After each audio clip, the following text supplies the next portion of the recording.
大家好，歡迎返嚟莊山頻道。喺重案解密第二同第三集裏面，飾演嗰個兇狠強勢嘅殺人犯周楚君嘅就係何嘉莉。提起何嘉莉，好多人都會諗起佢90年代尾嗰種清新又帶少少型格嘅氣質。何嘉莉1980年8月1日喺香港出世，早喺1996年得15歲嗰陣就已經以青少年演員同兼職模特兒身份入行。佢最初係因為身形高挑、樣貌突出，被發掘去拍電影《4個32A》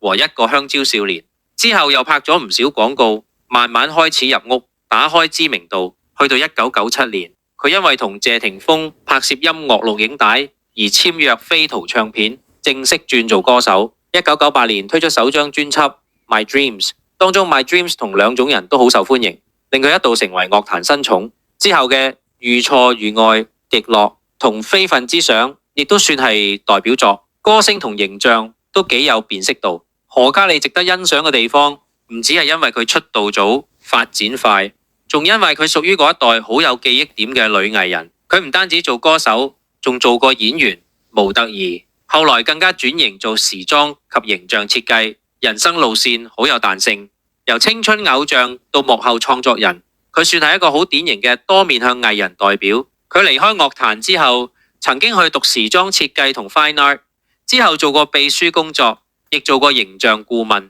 等於由台前慢慢轉去幕後同生活品味方向。2006年佢結婚，2012年生咗個仔，2014年離婚後，生活重心主要放返喺家庭、進修同個人發展上。2017年之後，佢以 KOL 身份活躍，分享時裝、美容、家庭生活同埋飲食等內容。近年亦有出席品牌活動，同時表達過對創業同再追夢有興趣。今次何嘉莉喺重案解密裏面飾演呢個喪心病狂嘅殺人犯，佢演出咗嗰種強勢同埋攝人嘅氣勢，比起當年大家姐余莎莉更加硬正，令人眼前一亮。大家又點睇佢今次嘅演出呢？歡迎留言分享。